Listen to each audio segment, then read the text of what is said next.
లేకుంటే ఎందరో మన ల్యాండ్ మనకు, మన ప్లేస్ మన కొరకు గవర్నమెంట్ దగ్గరికి వచ్చే ఎంప్లాయీస్ కూడా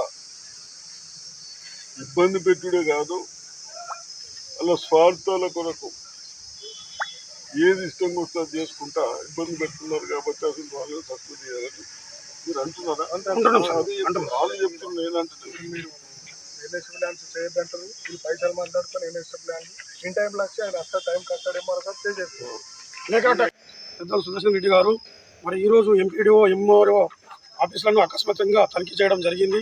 మరి ఆ తనిఖీలో భాగంగా ఎంఆర్ఓ గారు కానీ ఎంపీడీఓ గారు కానీ రోజు 12 గంటల వరకు మరి డ్యూటీకి రావడం లేదని చెప్పేసి స్థానికులను చెప్పడం జరిగింది. మరి రిజిస్ట్రేషన్లో కూడా అది అటెండెన్స్ రిజిస్టర్లో కూడా పరిశీలిస్తే అక్కడ హాజరు లేకపోవడం వలన సారు ఉన్నతాధికారులకు మాట్లాడడం జరిగింది.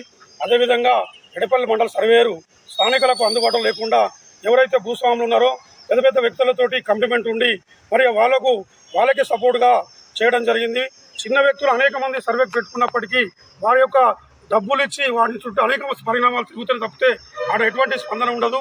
మరి డ్యూటీ కూడా సక్రమం రాకుండా ఎక్కడెక్కడో బయట హోటళ్లలో బయట సెటిల్మెంట్ చేసుకునే పరిస్థితి ఉన్నది. కాబట్టి ఆ విషయాలను కూడా పెద్దలు మన మాజీ మంత్రి వర్యులు సుదర్శన్ రెడ్డి గారి దృష్టికి తీసుకెళ్లడం జరిగింది.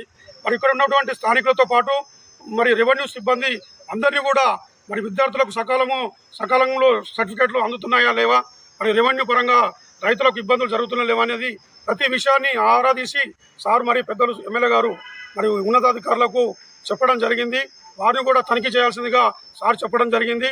మా తరఫున మేమందరం కూడా మండల స్థాయిలో ఉన్నటువంటి హెడ్ క్వార్టర్కి సంబంధించినటువంటి అందరు రైతులతోటి మరి సర్వేరు, ముఖ్యంగా సర్వేరు ఇద్దరు ఎంఆర్ఓ ఎంపీడీఓ గారు కూడా అందుబాటులో ఉండట్లేదు అని మంత్రి దృష్టికి తీసుకెళ్ళడం జరిగింది.